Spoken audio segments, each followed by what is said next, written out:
Hello and WhatsApp guys, आप सबका स्वागत है हमारे चैनल प्रोटेक्ट बॉडी पर।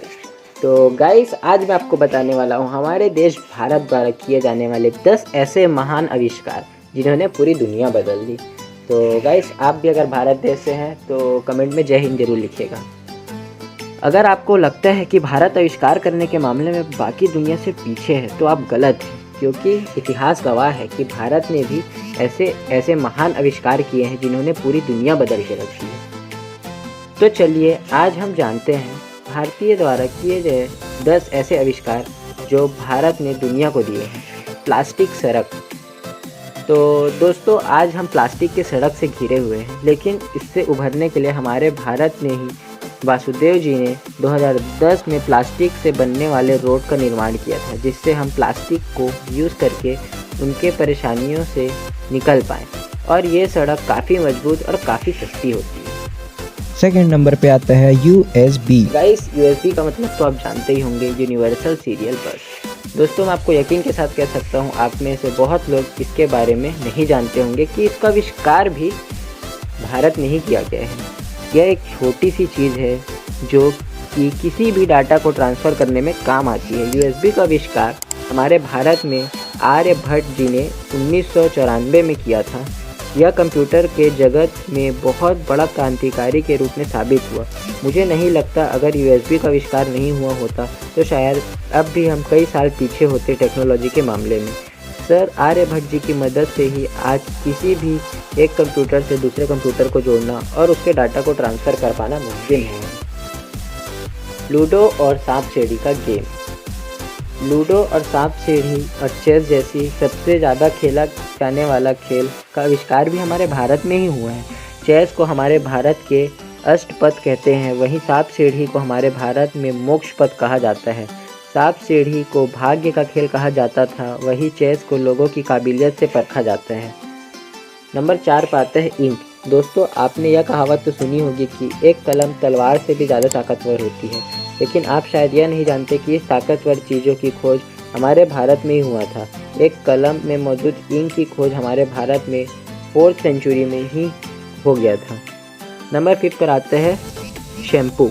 आज दुनिया भर में जिस डिज़ाइन वाले बोतलों में भरकर शैम्पू बेचा जाता है और हमारे भारत में ही टॉप हीरोइंस के हाथों का प्रचार बिकवाया जा रहा है, शायद हम इस बात से अनजान हैं कि उन शैम्पू का आविष्कार कभी हमारे भारत में ही हुआ था।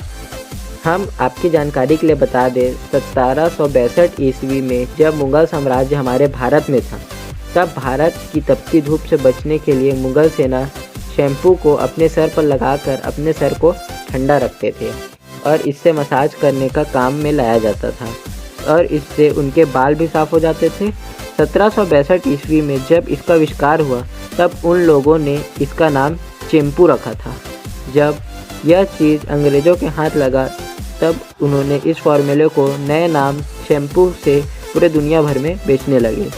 सबसे मज़ेदार बात तो यह है कि अंग्रेज़ ने जिस फार्मूले को हमारे भारत से ही चोरी करके ले गए, आज उसी शैम्पू को हमारे देश में अलग अलग नामों से बेच रहे हैं। कमाल की बात है। नंबर 6 का फैक्ट है चाँद पर पानी की खोज। शायद आप लोग के लिए तो जानते ही होंगे कि चाँद पर सबसे पहले पानी की खोज भारत के स्पेस एजेंसी यूरो ने ही पता लगाया था।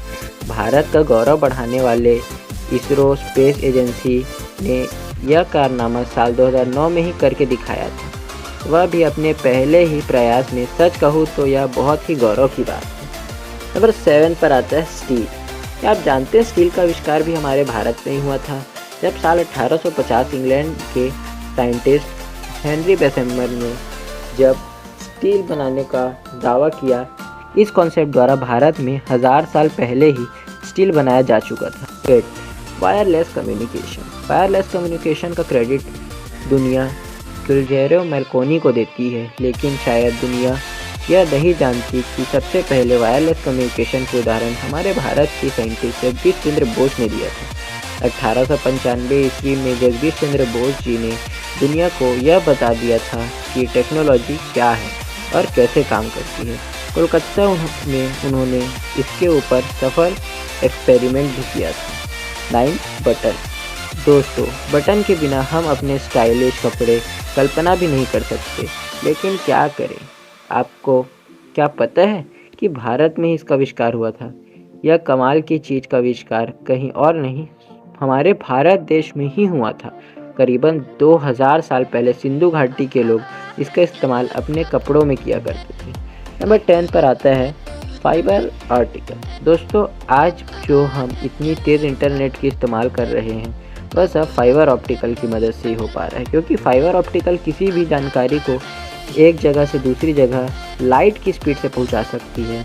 और यह सब मुमकिन हो पाया है नरेंद्र सिंह कपानी की वजह से, क्योंकि इन्हें इस टेक्नोलॉजी का पिता कहा जाता है। दोस्तों, मुझे उम्मीद है आपको यह वीडियो बहुत पसंद आया होगा। आपको अपने भारतीय होने पर गर्व भी हुआ होगा। फ़र्क नहीं पड़ता कि आप हिंदू हैं या मुस्लिम। तो इस वीडियो को ज़्यादा से ज़्यादा अपने दोस्तों तक शेयर कीजिए तथा कमेंट में जय हिंद जरूर लिखिएगा। Thank you guys.